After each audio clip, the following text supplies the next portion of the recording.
What if I told you that trying incredibly hard to learn English is, well, exactly why you aren't fluent yet? It sounds a bit backwards, doesn't it? It really does.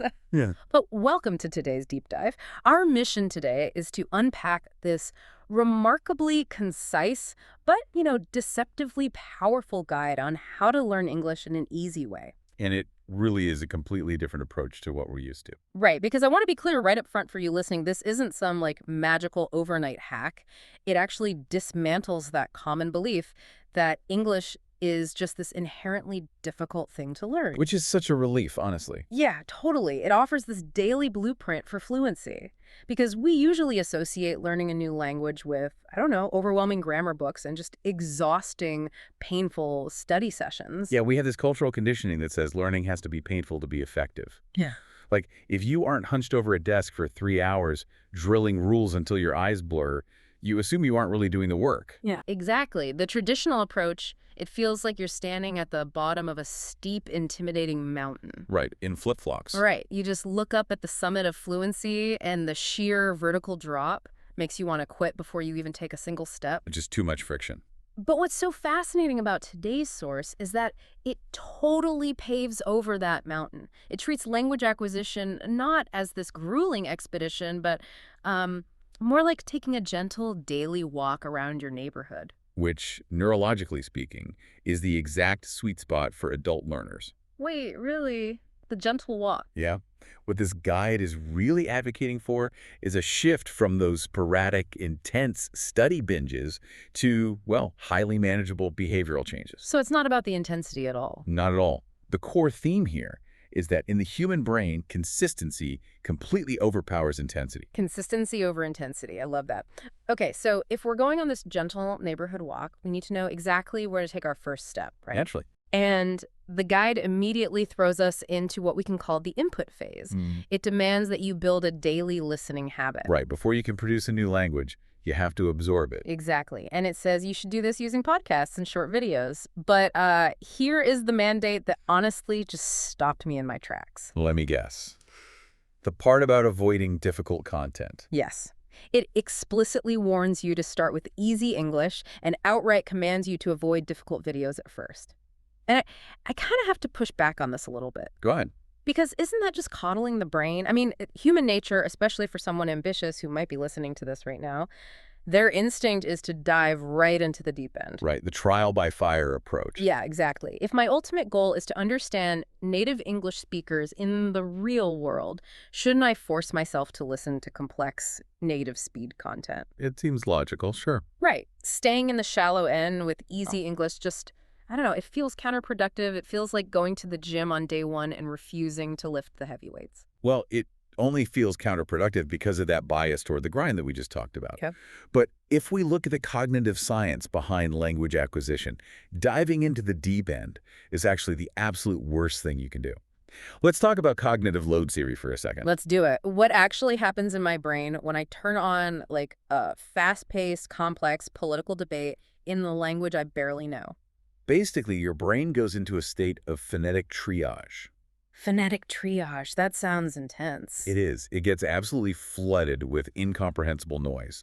So your working memory just maxes out trying to parse the sounds, let alone the actual meaning of the words. Oh, wow. Yeah, you aren't actually absorbing the language at that point. Your brain has entered this survival mode, trying to filter out all this overwhelming acoustic data. So you're not learning, you're just surviving the noise. Exactly. You trigger stress, you trigger fatigue, and most importantly, you trigger the desire to just quit. Okay, so it's like trying to play a grand, complex symphony on an instrument that hasn't even been tuned yet.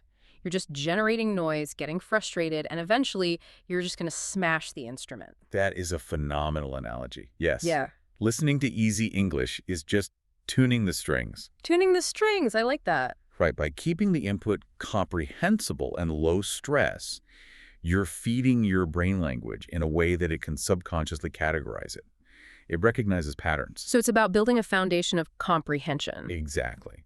You ward off early burnout and create this frictionless habit loop. That ensures you'll actually come back and listen again tomorrow. That reframes it entirely for me. It's not about testing the absolute limits of your mental endurance. It's just about providing the exact right frequency of data that the brain can actually digest. Spot on. But, eventually we can't just passively absorb forever. The tuning is done, and it's time to play the instrument. The guide naturally transitions us to the output phase. Right. And this is notoriously where the highest percentage of language learners just completely freeze up. Because it's scary, right? The leap from passive listening to active production is this massive hurdle. It's terrifying for a lot of people. But keeping with the philosophy of the gentle walk, this guide keeps the barrier to entry remarkably low. Yeah, the daily practice moves to speaking just really small, simple sentences daily. The examples it gives are, how are you? I am fine, and what are you doing? Very basic building blocks. Very basic. But it doesn't just tell you what to say. It dictates exactly how you must practice saying it. It insists that you stand in front of a mirror, speaking slowly and clearly. The mirror technique. Yeah, the mirror technique. Now, I have to be honest, for a lot of people listening, that is going to feel deeply awkward. Oh, absolutely. I mean, standing in your bathroom, making direct eye contact with yourself and asking, how are you, out loud. You feel like you're rehearsing for this bizarre one-person play where you are both the insecure performer and the captive audience. It's very confronting. It is. So why the mirror? Well, because we often forget that speaking a new language is not just an intellectual exercise. It is a highly demanding physical and athletic event. Athletic? Wait, how so? Well, you're taking the muscles in your face, your jaw, your tongue, your vocal cords, and you're asking them to move in completely unfamiliar ways. Oh, right. To produce new phonetic sounds. Precisely.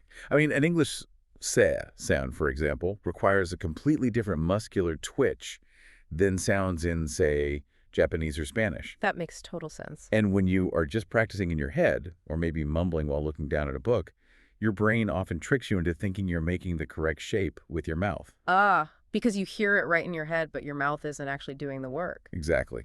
So the mirror provides immediate, real-time visual feedback. When you speak slowly and clearly while watching your own mouth, you're forcing yourself to focus on the physical mechanics. So you're engaging the motor cortex? Yes, you're building literal muscle memory. You take the language from this theoretical concept and ground it into a physical action in your body. Okay, so you are basically hacking the feedback loop. Exactly. But look, here is the inevitable reality of stepping in front of that mirror and contorting your face into new shapes. You are going to sound terrible. Oh, you will sound awful at first. Right. You will stumble, you'll mispronounce things, you're going to feel ridiculous. But the source addresses this reality head-on with a very direct command. What does it say? It says, do not fear mistakes because mistakes help you learn. I mean, it sounds like a generic motivational poster. Totally. But linguistically, it is a crucial, fundamental directive. It is, but again, I think we have to acknowledge how hard that is to actually implement in real life. I mean, think about how you and I were evaluated in school. Oh, heavily penalized. Yeah, right. A mistake was a big red X on a test. It was a deduction of points. It was something to hide. So how does a learner actually override decades of that conditioning and view a mistake not as a failure, but just as a, neutral data point? That is the million-dollar question. Hmm? And the answer lies in understanding what fear actually does to the physical architecture of the brain. Okay, tell me more. There is a concept in linguistics called the affective filter. Basically, when a learner is anxious, embarrassed, or afraid of looking foolish. Which is pretty much all the time when you're starting out. Exactly. When that happens, the brain's amygdala gets activated. It spikes your cortisol levels. And neuroscience shows us that high cortisol literally restricts the hippocampus from encoding new memories. Wait, really? So the fear of making a mistake actually, biologically, prevents you from learning the language? Yes, the fear physically paralyzes the learning process. Yeah. You enter this mental block where you subconsciously choose silence over the risk of sounding silly. So by explicitly instructing you to embrace the error, this method is trying to dismantle that affective filter. When you lower the anxiety, you open up the memory centers of the brain. Because a mistake stops being a threat to your ego. Right. It just becomes a piece of mechanical feedback. It just tells you, my tongue needs to be slightly higher next time. That's all. Man, that is such a liberating shift in perspective. Silence teaches you nothing, but flawed, messy speech teaches you everything. You just have to let the data in without judging it. Exactly. Without mistakes, there is no stepping stone to fluency. Okay, so let's recap. I'm babbling in my mirror, I'm watching my mouth move, and I'm making peace with sounding utterly ridiculous. You're doing great. Thanks. But eventually, my tolerance for making mistakes is going to plateau if I don't have the actual building blocks to fix those errors, right? Hmm. I need a bigger toolbox. Right, you need more language to work with. So how does this methodology suggest we expand our vocabulary without triggering that massive burnout we so carefully avoided in step one? It introduces what it calls the 5 words rule. Ah, yes. The instruction is highly contained. You are to learn exactly 5 new words every single day. And once again, I find myself wanting to argue with the guide. Too slow for you. 5 words feels absurdly low. I know people who download these flashcard apps and grind through decks of like 50 or 100 vocabulary words a day. If I only learn 5 words, I feel like I'm barely participating. But let's look at the math here, and more importantly, the neural encoding behind it. 5 words a day might feel insignificant on a random Tuesday. Right. But over the course of a year, that is over 1,800 new words. 1,800, yeah, it's like compound interest for your brain. Exactly. And for context, you only need about 1,000 to 2,000 words to hold a fluid, everyday conversation in English. Wait, really? Just a couple thousand? Yeah, that covers the vast majority of daily interactions. But the real genius here isn't just the number, it's the caveat the author attaches to the rule. Right. The notes heavily emphasize that you cannot just memorize a list of disconnected words. It mandates, and I quote, use those words in sentences. This is very important. And that is the huge difference between your friend grinding through 100 flashcards and you learning your 5 words. Because context matters. Because context is everything. Rote memorization, just staring at a word and its translation, isolates the data, it stores it in short-term memory, and the brain just prunes it away almost instantly because it lacks relevance. Right, because the brain is efficient. It says, I have no real-world use for this random noun, so I'm deleting it to save space. Exactly. But the moment you take one of those 5 words and embed it into a sentence, you are fundamentally changing how the brain processes the information. How so? You're moving from semantic memory, which is just raw facts, into episodic memory. You're imagining a scenario, an action, an emotion. I see. Again, that context acts as neurological glue. It anchors the new, fragile word to an existing network of concepts that are already in your brain. You give the word a job to do. It's kind of the difference between looking at a brick sitting all alone on the grass versus taking that same brick and cementing it into the wall of a house. That's a great way to look at it. One is just a heavy object you'll probably trip over and forget about. The other is a structural part of the foundation. Beautifully put. And the cognitive load of cementing just 5 solid bricks a day is completely sustainable. Whereas trying to juggle 100 loose bricks a day will crush you. You'll drop them all. Okay, so we are actively tuning our ears with easy listening. We are building the physical muscle memory of speech in the mirror. We are carefully cementing 5 contextual bricks into our foundation every day. You're building a really solid house. Yeah. And now we arrive at the final phase of this blueprint. And for my money, this is the most intimate and honestly the most fascinating step of the whole easy path. The internalization phase. Right. It's time to take all of that external practice and move the language entirely inside your own mind. The source instructs you to, quote, try to think in English. Which is quite the leap. It's mind-bending. How exactly do you hijack your own brain to change the language of your internal thoughts? It sounds impossible at first. It feels like trying to swap out the entire operating system on your phone while you are actively using it to navigate down the highway. It is a profound neurological shift, which is exactly why the guide pairs that instruction with a crucial limitation. You have to start with incredibly simple, action-oriented thoughts. Right. It does not ask you to debate philosophy in your head. No, not at all. It gives very exact, mundane examples. You are to think, I am eating food while you eat, or I am going to school while you walk. Just narrating your immediate physical reality. So you aren't writing an internal novel. You are basically just opening the most fundamental default apps on that new operating system, just the calendar and the clock. Exactly. But why is that specific constraint so important? Why start so simple? To bypass the translation lag. Translation lag. Yeah, let's look at the mental mechanics of a typical language learner during a normal conversation. They hear a question in English. They hold that English in their working memory. Then they translate it into their native language. Then they formulate an answer in their native language. That's a lot of steps. It's not over. Then they Yeah. translate that answer back into English, and then finally they speak. Oh my God, that sounds absolutely exhausting. You're holding two entirely different grammatical structures in your working memory simultaneously. Right. No wonder people get headaches when speaking a new language for the first time. No kidding. It is the primary barrier to true conversational fluency.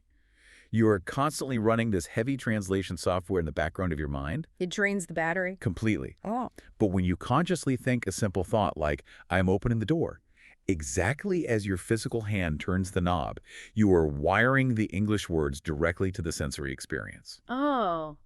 You are entirely bypassing the native language middleman. Exactly. The English language stops being this academic code you have to decipher at a desk, and it becomes a living, breathing part of your day. The actual lens through which you are experiencing the present moment. You aren't translating your life anymore. You are living it in English. And once that direct wire is established with simple actions, it naturally scales up to more complex thoughts over time. That is just brilliant. So, what does this all mean for you, the listener, navigating your own learning journey today? If we step back from the mirror and the five words and the internal narration, Big picture. yeah, the big picture, the overarching philosophy of this remarkably concise guide really boils down to an undeniable truth. A little practice every day is fundamentally more powerful than massive, unsustainable effort. It's basically a masterclass in behavioral psychology. Fluency is never conquered in a weekend cram session. Never. It is quietly achieved by stripping away the friction, never stopping the daily routine, and just trusting the slow, invisible magic of compounding habits. Compounding habits. And it is so important to remember that this blueprint, it extends far beyond just mastering English. Oh, absolutely. Whether you are trying to learn how to code, or picking up the guitar, or even tackling a completely new career path, the recipe is universal. It applies to any daunting skill. Exactly. Keep your initial inputs low stress to avoid burnout. Physically ground your practice to build muscle memory. Treat your inevitable, embarrassing mistakes as just neutral data points rather than personal failures. And build your foundation brick by brick. Right. Rather than trying to construct the whole house in a single day, it takes the sheer terror out of the climb. It replaces the anxiety of the mountain with the quiet certainty of the daily walk. I couldn't have said it better. But before we wrap up today's deep dive, I want to leave you with one final lingering thought to mull over on your own. Okay. We just talked about that mind-bending final step, right?